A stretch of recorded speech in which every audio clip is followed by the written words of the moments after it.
Our house was stolen in broad daylight. The children cried at night. And then I became what I was afraid to become. I was sitting on the floor of our empty living room, clutching the eviction notice, when my 5-year-old daughter asked me if we were going camping forever now. Hi, I'm Jessica Moore, 32, a full-time medical assistant in Denver. 2 years ago, my husband Ryan and I gave up everything to buy this house. Every penny scraped from birthdays, weddings, savings accounts. We thought we were building a future. Instead, we built a dream on top of a landmine. It started a month ago with a knock. A man in a suit, flanked by 2 sheriff's deputies, handed me the court order. I smiled awkwardly, thinking it was a mistake. I even laughed. "You've got the wrong address," I said, clutching the doorframe, still half in a conference call. The man's eyes, cold, rehearsed, didn't flinch. "This house was fraudulently sold to you," he said. "You have 30 days to vacate." I felt the blood drain from my face. Behind me, I could hear the microwave beeping, my toddler singing in the kitchen. Life stupidly, pathetically normal while the ground cracked open beneath my feet. We were scammed. 2 years living here. Paying taxes. Fixing broken pipes. Planting a damn garden. None of it mattered. And the worst part was just beginning. That night, I sat alone in the dark kitchen, the eviction letter spread out on the table like a murder weapon. The clock ticked loud and hollow above the fridge. Ryan was upstairs with the kids, pretending everything was fine, telling them another bedtime story like our lives weren't caving in. I stared at the kitchen cabinets we installed ourselves, the uneven hinges, the chipped blue paint from when Mia helped with her tiny roller brush. Everywhere I looked, the house breathed with our memories. And all I could think was, it's not ours. It was never ours. I buried my face in my hands and sobbed, the ugly kind of crying that scrapes your throat raw. All that work, all that hope. Gone. We're stolen. The next morning, Ryan found me still at the table. I must have fallen asleep at some point, because my neck ached and my fingers were still twisted in the hem of my sweatshirt. He crouched beside me, touched my shoulder, his hand trembling slightly. "We'll figure it out, Jess," he whispered. But his voice cracked halfway through, and that broke me more than anything. Ryan was the strong one. Always had been. If he was falling apart, what chance did we have? Over the next week, we tried everything. We called the realtor, the title company, the lawyer who had notarized the sale. Each call ended the same. "I'm sorry, there's nothing we can do. Unfortunately, fraud cases like these are complicated. You'll need to vacate before the sheriff executes the writ." Vacate. Execute. Such clean, heartless words for the messy obliteration of a family's life. We thought about fighting it. God, we wanted to. We talked about crowdfunding, protests, media attention. But the lawyer was blunt. "You have no legal standing. You were victims, but the real owner never sold it. It's technically still his property. He can kick you out anytime." Our hands were tied. Our dreams were tied. Our whole lives. Strangled by some invisible thread we never even saw being wrapped around us. I tried to keep it together for the kids. I smiled while packing their lunchboxes. I laughed too loud at their jokes. I pointed out all the exciting new adventures we were about to have. But inside, I was a crumbling cathedral. Empty halls. Broken windows. Echoes of better times. One afternoon, I found myself standing in Mia's room just staring. The little pink walls we painted with so much excitement. The bookshelf crammed with bedtime stories. The stuffed elephant she'd had since birth, slumped on her tiny bed. I reached out and picked it up, holding it against my chest. It smelled like her shampoo. Like innocence. Like a life we built with our own 2 hands. Now ripped away by someone we would never even get to confront. That's when the first crack formed inside me. Not anger. Not even hate. Just this cold, sharp sadness that cut deeper than rage ever could. I sat down in the middle of her room, surrounded by toys and sunlight slanting through the blinds, and realized for the first time, we weren't just losing a house. We were losing the version of ourselves that believed hard work meant safety. That good people were protected. That life, if you just tried hard enough, would be fair. It was all a lie. A stupid, beautiful lie I had built my entire world around. Downstairs, the front door creaked. I heard Ryan's heavy footsteps, the clink of keys on the kitchen counter. The low, choked sigh of a man carrying more than he could bear. I wiped my face and stood up, hugging the elephant to my chest. There was no time to mourn. We had 26 days left. 26 days to tear down the world we built with our bare hands. I used to think rock bottom was losing everything. But real rock bottom? It's the moment you realize you can't even trust your own instincts anymore. I started waking up at 3 a.m. every night, heart hammering, convinced someone was in the house. I'd creep down the stairs in the dark, the floorboards groaning under my bare feet, clutching a kitchen knife like an idiot. But it was always just shadows, just silence. Only my own breath, ragged in the cold. The house felt different now. Wrong. Like it knew it didn't belong to us anymore. During the day I spiraled. I second-guessed everything. How could we have missed it? The seller's nervous laugh, the rushed closing, the weird spelling error on one of the documents. I replayed every meeting in my head until it blurred into one long, sickening montage. Maybe if I'd asked one more question. Maybe if Ryan hadn't trusted the realtor's recommendation. Maybe if we'd gotten a second opinion, a third, a fourth. The guilt was a rot, eating me from the inside out. Every time Mia hugged me or Noah toddled into my lap, giggling, I wanted to scream. I failed you. I couldn't even protect your home. I stopped answering calls from friends. I ignored texts from my mom, even though I knew she was worried. I couldn't face anyone without feeling like a colossal idiot. Because how do you explain this kind of betrayal? Not just by the scammer, but by the whole system that was supposed to protect families like us? The worst moment came 10 days after the court order.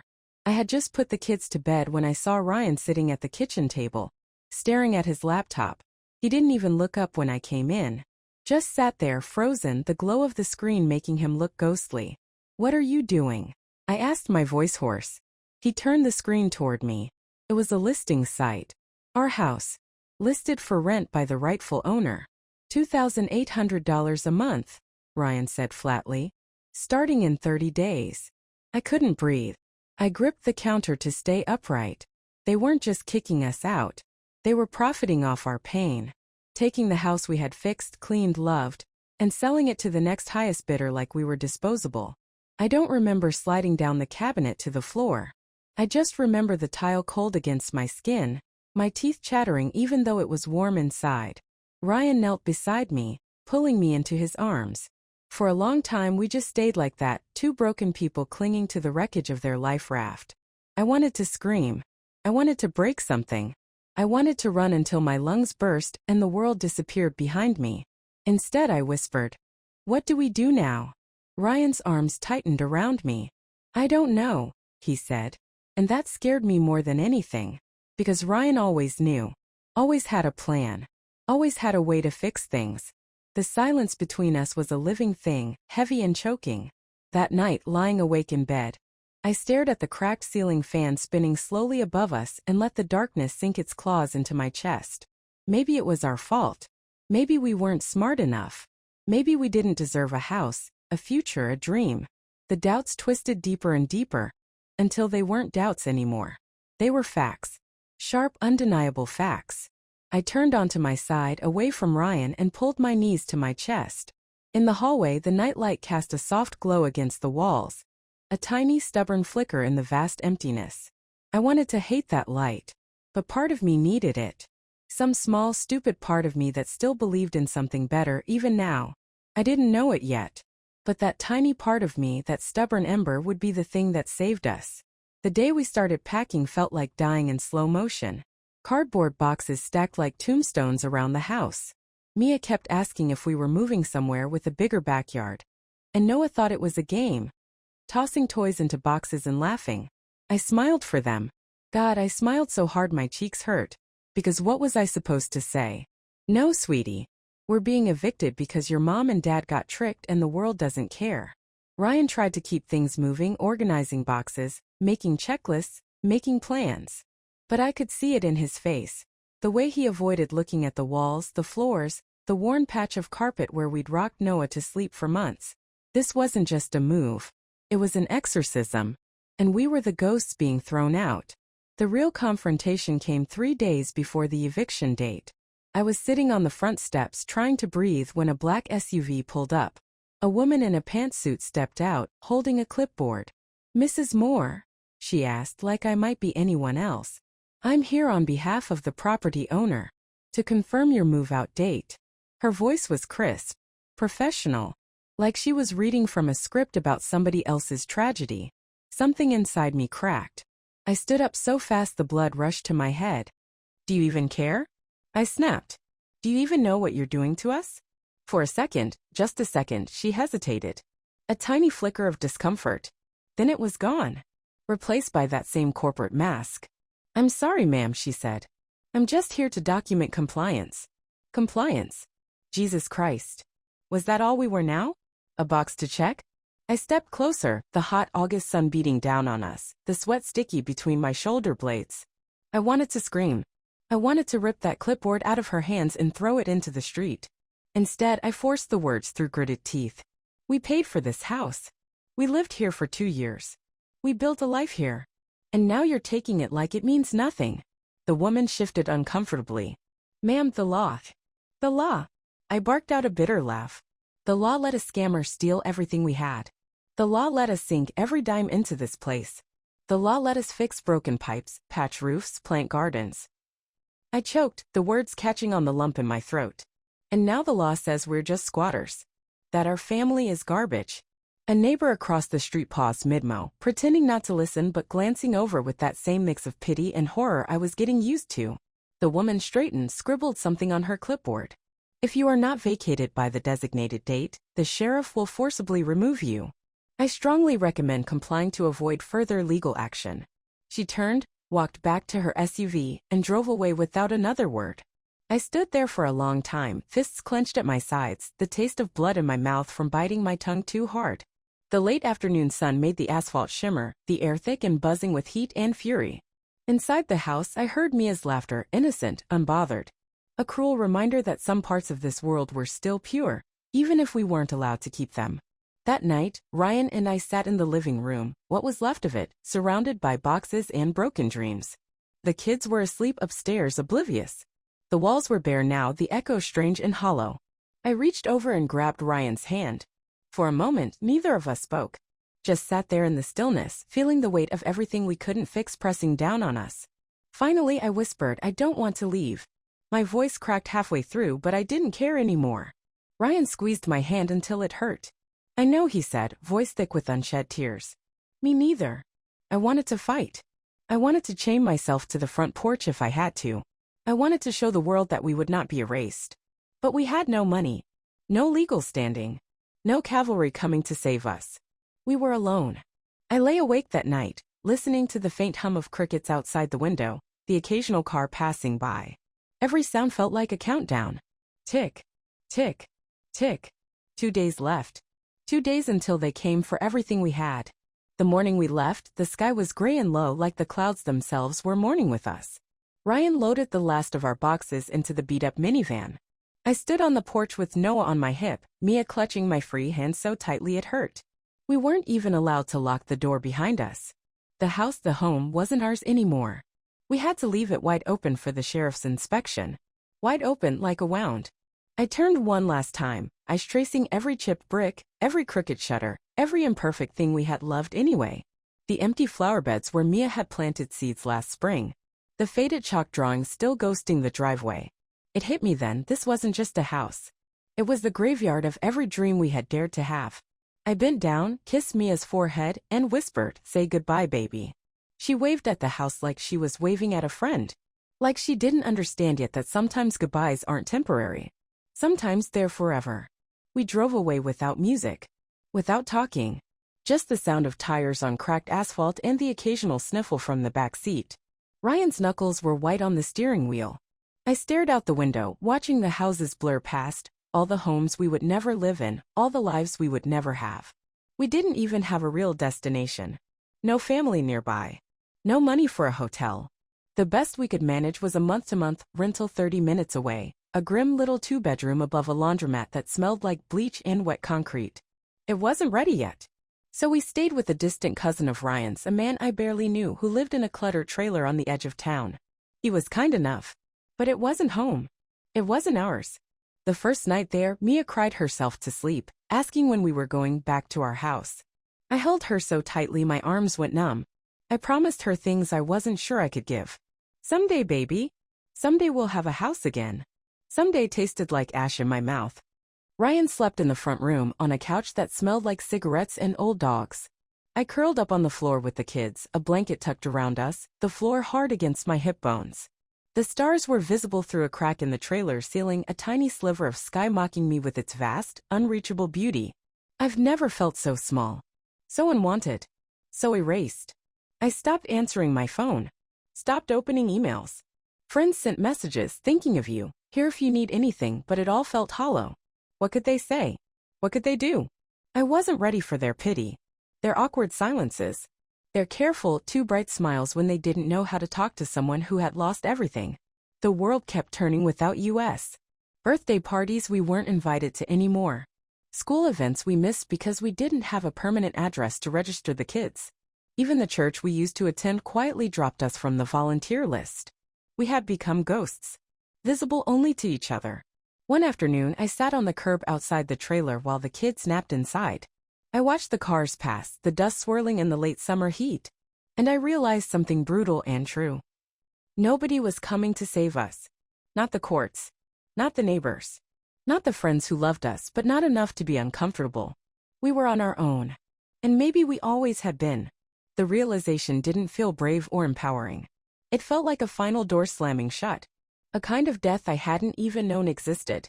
I curled my arms around my knees and cried in the daylight in front of God and everyone, because what else was there to do? There was no dignity left to protect. No pride left to salvage. Just me, a woman broken open, bleeding grief onto the sidewalk of a life that didn't want her anymore. But somewhere deep inside, somewhere I hadn't touched in weeks, something flickered. Not hope. Not yet. More like defiance. The stubborn ember that refused to die. The tiny, furious whisper. Not like this. I don't know exactly when the switch flipped. Maybe it was after another rejection email from a lawyer. Maybe it was after Noah started having night terrors, waking up screaming for a home. Maybe it was just the slow, grinding humiliation of watching my life rot from the inside out while everyone else carried on like we had never existed. But one morning I woke up and something inside me was different. Harder. Sharper. I wasn't going to lie on the ground anymore and let them walk over us. Even if I couldn't save the house, even if the system had labeled us victims and moved on, I wasn't done fighting. Because we weren't just a tragic story. We were still here. We were still breathing. And I wasn't going to let the scammer, that soulless monster, get away with it.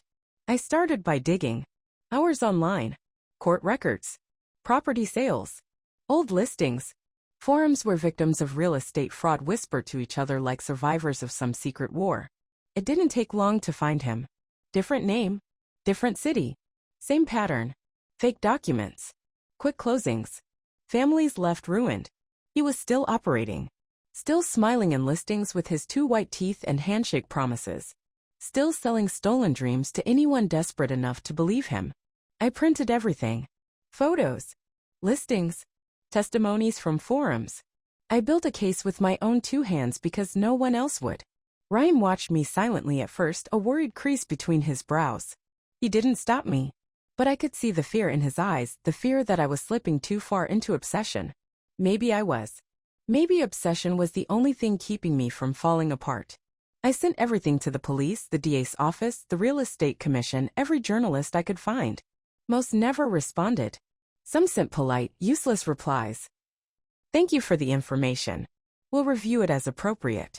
But one local news reporter, a woman named Tasha who covered real estate scams, actually called me back.